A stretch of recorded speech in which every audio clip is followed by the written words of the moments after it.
can't tell if you're working, but I hope you are. Otherwise this is going to be a pointless exercise. We'll see how we go.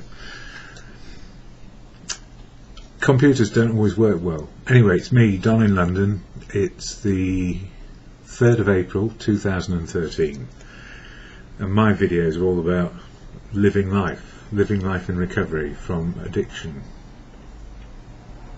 So hello, my name is Don. I'm an alcoholic in recovery, and I share a message of experience, strength and hope here about how to stay in recovery if you can get there and get your freedom back to be the person you can be given your life circumstances, and I can be the person I can be given my life circumstances.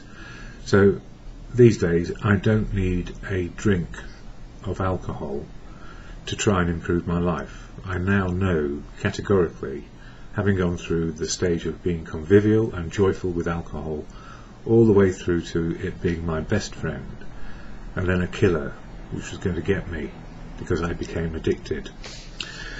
And I'm very grateful because I had professional help who said medically that you're an alcoholic and there is no way back from it. And I thought, you must be joking. I'm not an alcoholic. I'm in complete denial, and I reject your notion that I am one. But I was. And denial kept me out there angry and resentful and very busy drinking for a long time after I ought to have stopped. But there is no should, could or ought in recovery as we come to understand it. What I've come to understand is I can be sober one day at a time. I can look at life as a problem, or I can look at life as a solution. And I can get stuck in problems, or I can get into solutions. And it's not always easy to work out where we are, because we're very emotional people. We all are. We all have feelings. And I suppressed most of my feelings with alcohol, all the ones I thought which were bad, and didn't know how to handle myself when I got to a rageful episode. Normally I turned it inwards, and rage and anger turned inwards will come out as depression. And I don't like the idea of that either, because it means I'm not in control. I don't know that we are in control of our feelings. I think, well, I know now emotional feelings are what they are. So if someone hits us over the head with a hammer, if it doesn't knock us out, we're going to retaliate, or at least start running, hopefully, if we can. A bit like that with alcohol. Should have let it alone, but I didn't know any better. And I can hear a chorus of voices out there saying, well, you ought to have known better, shouldn't you? And the answer is, when it comes to addiction, you don't know you're in it till you are in it. And no amount of complaining from other people or observations by other people help. So how have I managed to stay sober? Well, not on my own. It was never ever going to be on my own. I realised that in the end, because I needed help on a daily basis.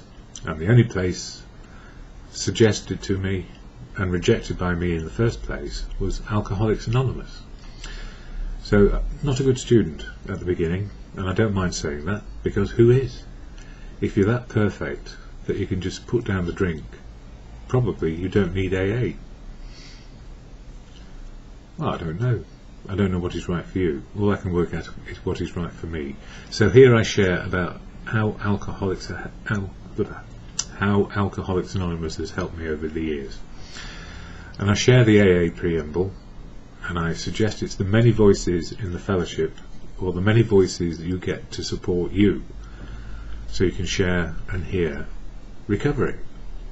It doesn't have to be AA, but it seems to be the most logical place where I feel comfortable, emotionally okay in a meeting, where I can share my troubles, I can share my problems, and I can share about the solutions which happen on a daily basis. Amazing, because by the end of my drinking I had all the weight of the world on my shoulders, and I just didn't want to wake up anymore. And then a flash of inspiration said, well, if it's this bad now on my own, if I ask for help, maybe I can get somewhere, but I had to overcome my own self-destructive qualities to start life anew. So AA, what is it? I'll share the AA preamble, and please remember, I do not speak for fellowship, and I don't speak for anybody in it. If you're in fellowship, you know this. You speak for yourself where you choose your experience, strength and hope. And I share this because I was asked to, simply because not many people, but quite a few, cannot get to meetings or don't know about the fellowship and really what it is about. So the AA preamble helps me define what it is and what it isn't. So here we go. On this little card, freely available, and you can get it on the internet. Alcoholics Anonymous is a fellowship of men and women who share their experience, strength and hope with each other, that they may solve their common problem and help others to recover from alcoholism. So we share experience, strength and hope about our common problem and a desire to help others recover from alcoholism. The only requirement for membership is a desire to stop drinking. And if you were like me, people suggested you went, even if you didn't have a desire to stop drinking. But at least it was a starting point in knowing something existed. There are no dues or fees for AA membership, so you don't have to pay for it, but we are self-supporting through our own contributions. And it's a bit like 5 loaves and 2 fishes, or 5 fishes and 2 loaves. We seem to get by, and that's all we need to do. This is very important.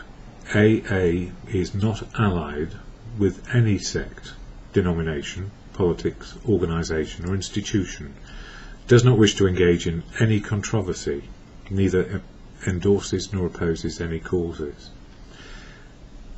Having said that, the fellowship is none of those things, but everybody in it is. So people in AA, they can be allied with any sect, denomination, politics, organisation or institution. They can engage in any controversy and endorse or oppose causes.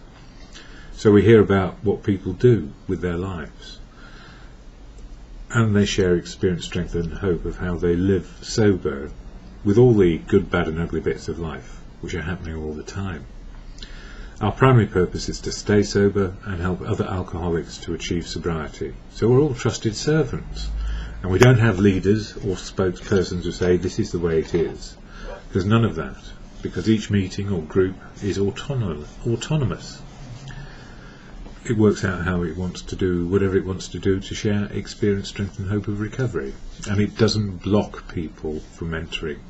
There are no laws, no rules, no regulations to violate in the fellowship, although people will have it so because they want it their way.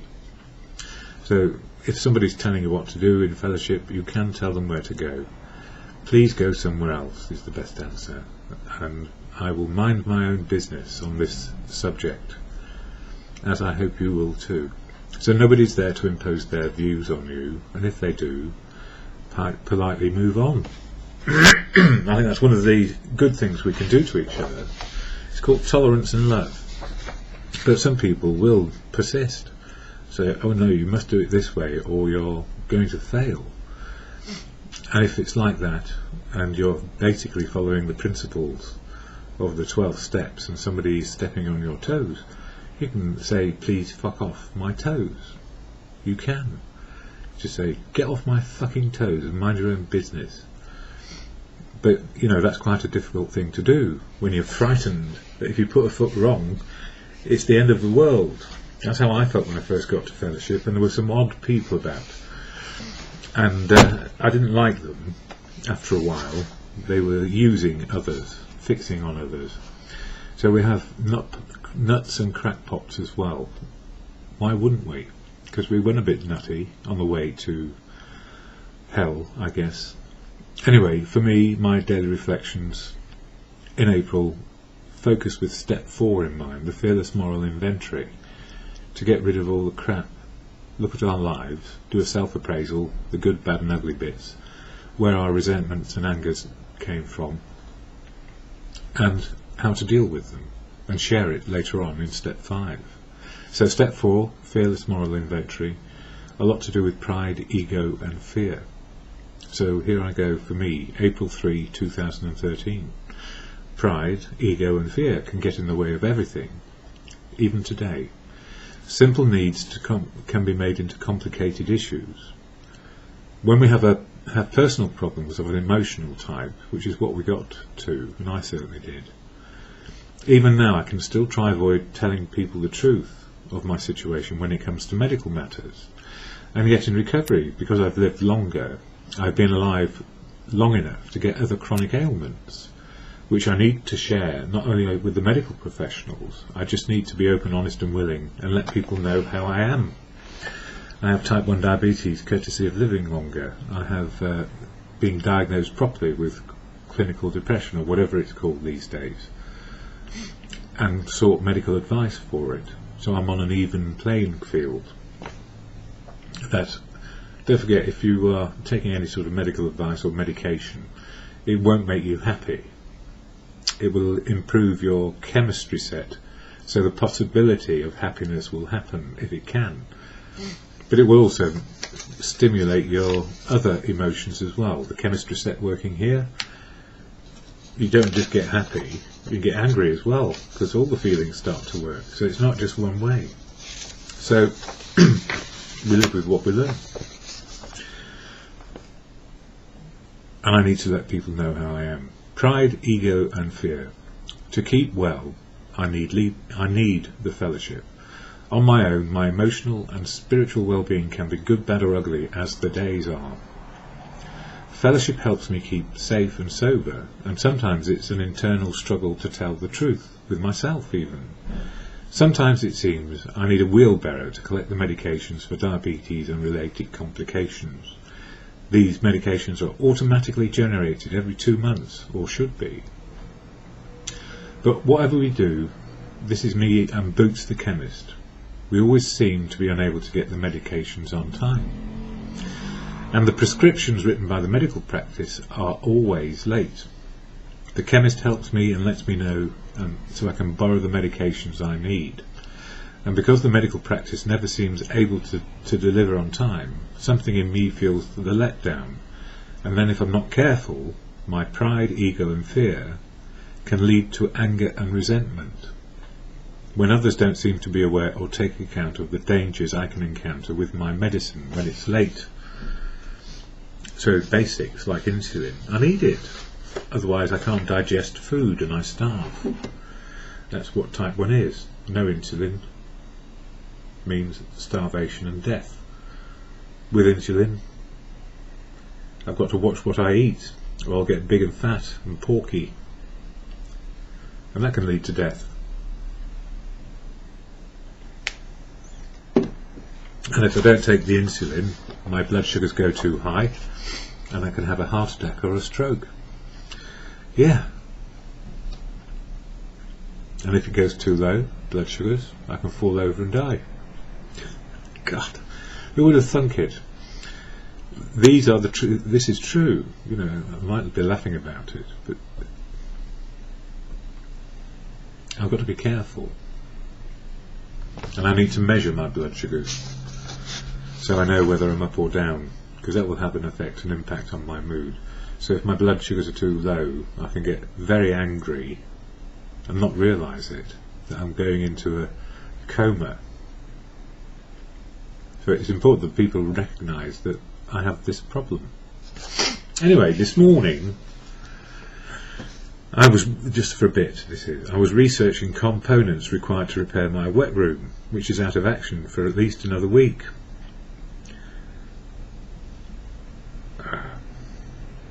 I can only deal with the workman and the repairman when it comes face-to-face interaction.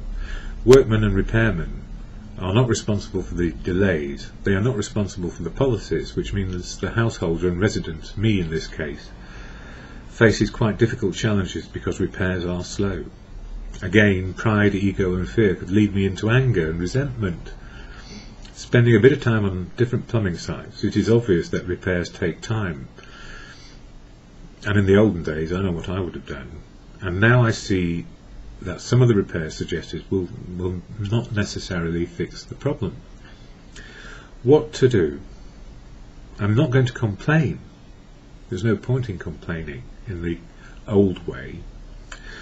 I'm simply going to raise a concern which applies not only to my wet room, it applies to all the drainage from my apartment, from the kitchen to the toilet to the bathroom or wet room. It is obviously substandard drainage for modern usage. I can raise the issue, but I have no inclination to push any of this issue into an anger or resentment situation, because if I do, I will lose my serenity and my sanity big time today, because I know people can only do what they can do. Courage, faith and confidence. I can get my medications from the chemist, and I've rung him up now, so I know I can, who is very amiable and amenable to lending me the medications which I need. I don't have to go to war in order to get the repairs done to my apartment. There is no point to anger and resentment. There's no point. Right now, there's no point to these things causing me anger and resentment, even though it's inconvenient. Courage to change me and my attitudes. This leads me towards solutions, not raising problems in an unhelpful way. I am powerless over my doctor's practice and how it works. They never have the same doctor signing prescriptions for people like me, so it's never going to work out. And I am powerless over how the landlord deals with repairs. And if I spend too much time trying to change how they do things, I will find I am still powerless, and then life is full of anger and resentment, because they are bigger than me. On the one hand, medical matters are life and death in my case. The problem with the drains in my apartment are not so bad. They will disrupt me. They will be disruptive. But they won't disrupt me too much by being patient and tolerant today. So tolerance and love for the repairmen, because they can't do it any faster. And they're stuck with what they can do and the way the rules work.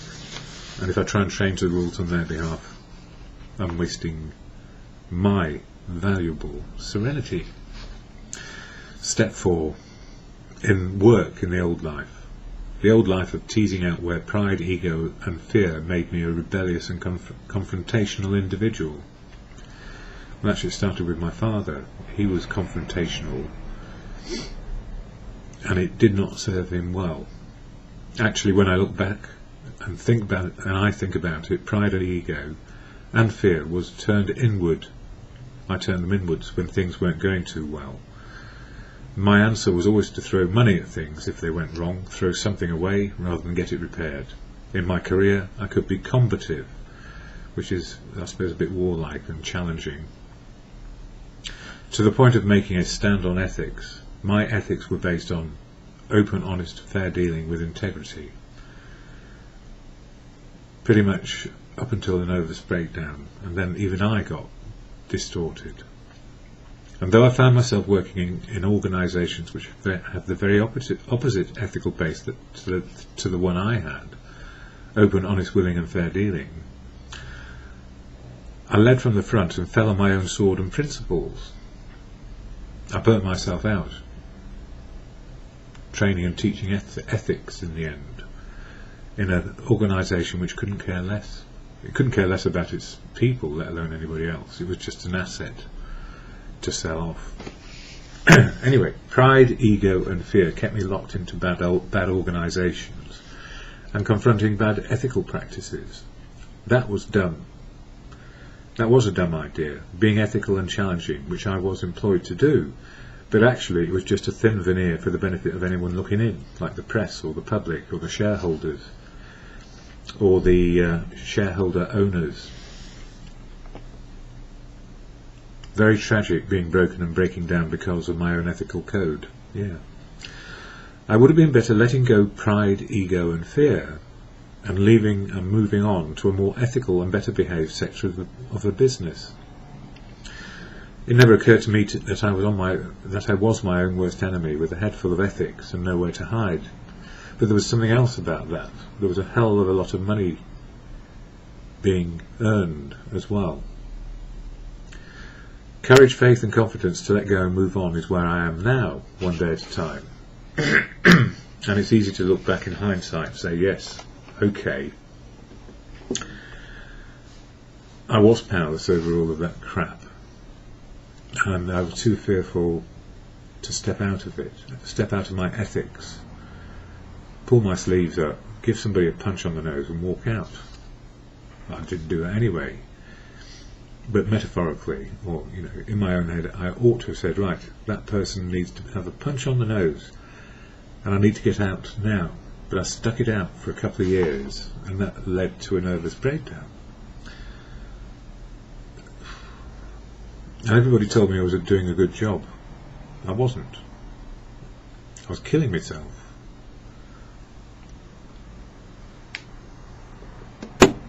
Anyway, we see it differently, don't we?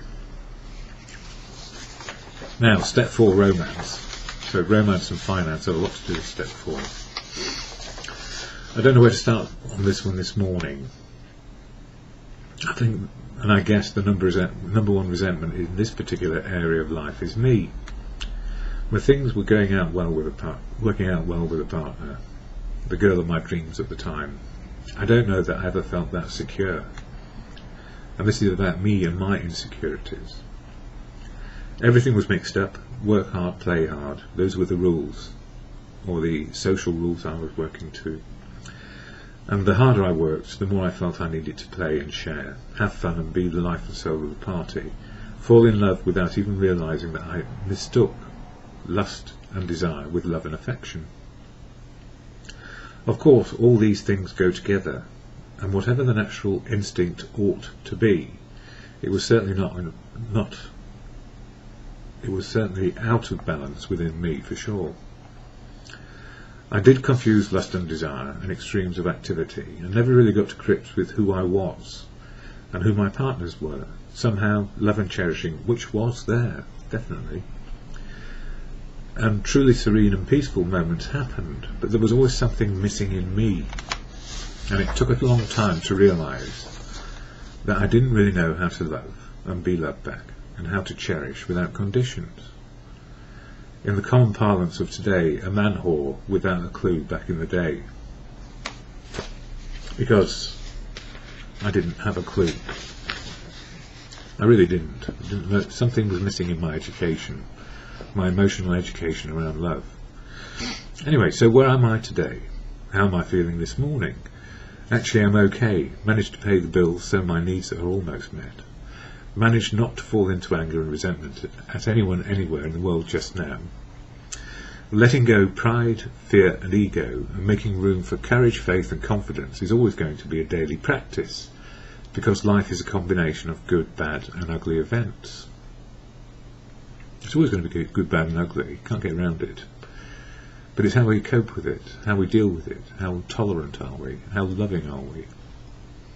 Courage, faith and confidence. Good news is we can experience all these events almost at the same time in any given day, and with the help of fellowship and the 12-step principles, courage, faith and confidence, looking at solutions rather than problems, life will be okay. Of course, it's still early in the day, and I can make life tolerable by doing the basics and living to the principles of the program, exercising my freedoms which I have, or I can cut up rough and be a right stubborn old pig, rooting about and causing havoc with all the skills of the old life at my disposal today. And this is why I say thank God for the Serenity prayer. It doesn't matter whether you're a religious person or not.